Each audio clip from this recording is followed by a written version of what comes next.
Um, Sir Ariel, actually, question lang po. Nag-tweet kayo sa Suka Challenge na device ganda. For soundbite lang po, sir.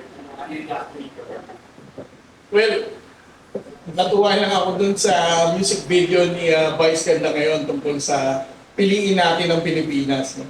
Parang napaka-inspiring. It connects to all of the Filipinos, so regardless of your social status or kung ano man ang katayuan mo sa lipunan. Para sa akin, napakaganda ng message, napakaganda ng pagkagawa ng storya ng music video.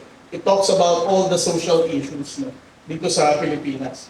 Pero ang pinakagusto ko doon, yung last part niya, kung saan si Vice Ganda parang na-water cannon pa. And then eventually, nung gumagapang na lang siya, he reach out na abutin niya yung Philippine flag. Para sa akin, yung mga pro-China trolls, may inspire kapag paulit-ulit nilang pinanood si Vice Ganda. Siguro, this is the right time for us to realize na dapat kahit anong, kung nasa gobyerno ka man, nasa pribado ka, piliin natin ang Pilipinas.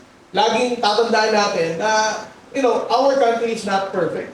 Pero Pilipino tayo, nakatira tayo sa Pilipinas, iisang bansa tayo,